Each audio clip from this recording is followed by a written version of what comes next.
Bom dia a todos. Vamos dar sequência então na nossa história do Brasil, parte 2. O último tema que a gente abordou, né, foi a chegada dos portugueses e a escrita do Pero Vaz de Caminha, relator, né, das grandes navegações da embarcação de Pedro Álvares Cabral. Bom, ao chegar no Brasil, a princípio, né, os portugueses não tinham a intenção de povoar o Brasil, mas sim de explorar. Por isso que a gente chama a colônia do Brasil, né, de uma colônia de exploração, diferente dos Estados Unidos, que foi uma colônia de povoamento. Então, o que eles exploravam aqui, né? A princípio, né, eles acharam algo interessante, que seriam os índios, no sentido de catequizar os índios. Então, teve um motivo religioso por trás dessa ocupação do Brasil, né, dessa exploração. E outra questão é a questão econômica, tendo em vista que eles descobriram, né, entre aspas, o pau-brasil. E ali começa uma certa exploração. E como se dava, né, essa exploração do pau-brasil? Os portugueses eles vinham até o Brasil, pegavam, né, essa madeira e levavam de volta para Portugal. Para que servia, né, o pau-brasil? Servia, entre outras coisas, para fazer caixas de violino,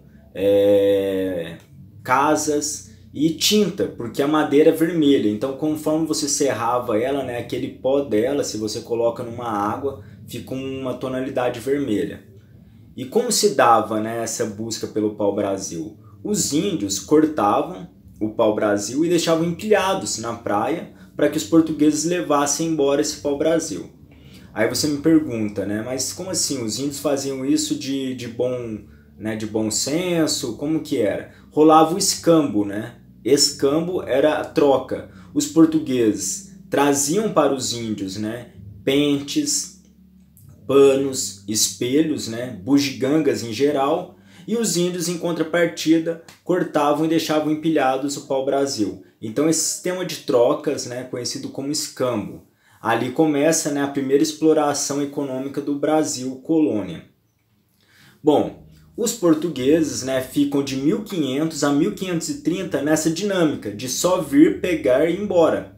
Por isso que de 1500 a 1530, dentro desse recorte, né, do Brasil colônia, a gente chama de período pré-colonial, de 1500 a 1530.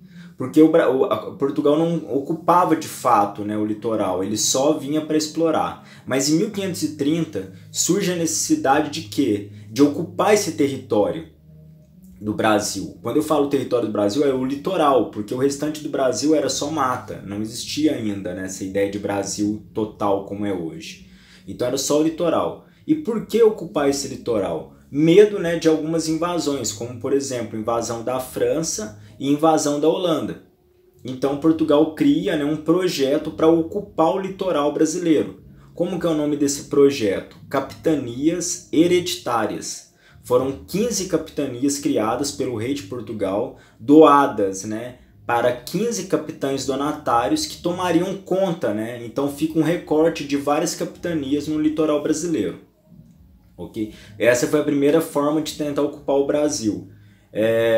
Por que não deu certo, né? Distância com Portugal, pouco investimento do rei e distância entre as capitanias. Os capitães donatários se viam aqui a Deus dará, né? Chegaram, mas não tinham ferramentas, não tinham sementes, né? Não tinham nada para começar um projeto.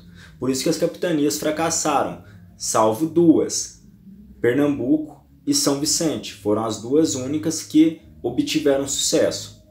Então as capitanias hereditárias criadas em 1534.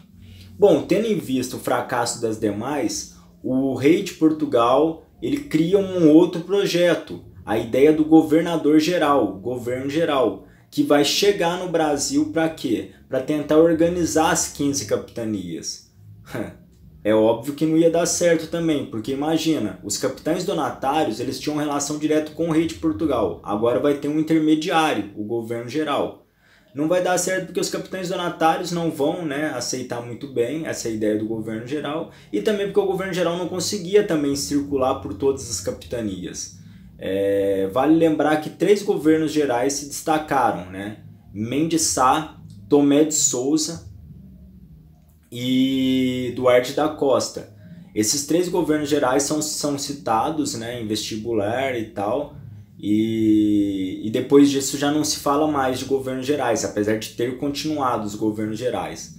Funcionaria como se fosse uma espécie de presidente hoje, até mesmo porque o governo geral se encontrava na capital do Brasil, que naquela época era Bahia. Ok? Então fica essas dicas para a aula de hoje. Pesquisem, né, sobre escambo, pesquisem sobre capitanias hereditárias e pesquisem sobre o governo geral. O questionário vai estar logo a seguir aí. Espero que tenham um bom estudo e a gente se vê no vídeo 3. Forte abraço a todos. Axé!